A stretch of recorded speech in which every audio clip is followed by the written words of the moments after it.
काही लोक असे असतात ना की जेव्हा त्यांच्या लक्षात येतं ना की तुम्ही त्यांच्या कंट्रोलमध्ये येत नाही किंवा त्यांच्या ताब्यात येत नाही, त्या टायमाला सर्वात प्रथम ते काय करतात माहिती आहे, ते इतरांना तुमच्याविषयी सांगायला सुरू करतात आणि त्यांना पटवून देतात की हे जे काय प्रॉब्लेम सुरू आहेत ह्याच्या मागं फक्त तुम्ही आहे आणि तुमच्यामुळे हे सगळे प्रॉब्लेम्स सुरू झालेले आहेत. कारण त्यांना माहिती असतं की तुम्ही त्यांच्या कंट्रोलमध्ये येत नाही, म्हणून त्यांना पहिलं तुमचं नाव खराब करायला सुरू करतात. बरोबर आहे ना? पटत असेल तर कमेंटमध्ये सांगा, लाईक करा, शेअर करा.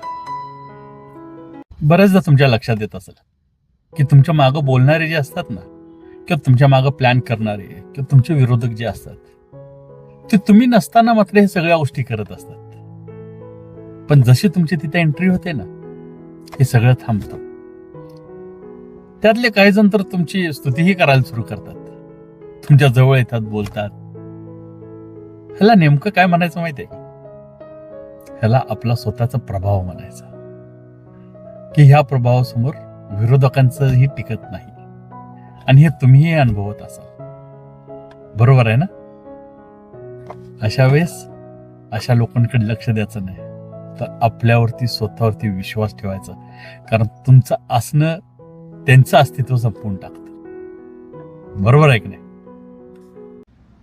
काही लोकांचं टार्गेट एकच असतं की आपल्याला विलन ठरवायचं, म्हणजे आपण किती वाईट आहे हे सांगणं हे त्यांचं असं जवळजवळ आयुष्याचं ध्येय ठरल्यागत असतं.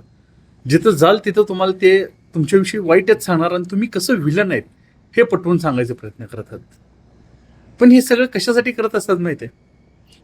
कारण हीच जी लोक असतात ना हे कधी काळी तुमच्याशी चुकीचं वागलेले असतात आणि त्यांचा तो गिल्ट असतो त्यांच्या मनामध्ये, आणि तो गिल्ट लपवण्यासाठी आपल्याला विलन करतात. आणि ही कोण असतात माहिती आहे? आपल्याच नात्यातलं एखादं कोणतरी असतं. बरोबर आहे ना? तुम्हाला अशा लोकांचा अनुभव आलेला आहे का की जे राग येण्यासारख्या गोष्टी करतात तुमच्याबरोबर आणि तुम्ही बडबडायला लागला किंवा तुम्ही चिडला तर ते काही बोलत नाहीत, वाद घालत नाहीत, काय नाहीत, शांतपणे निघून जातात.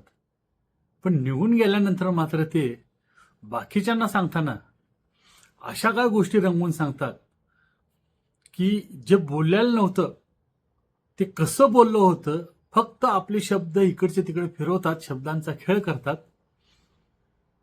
आणि आपली बदनामी करायला सुरू करतात. अशा लोकांचा अनुभव आलाय का तुम्हाला? आला असल्यास कमेंटमध्ये सांगा.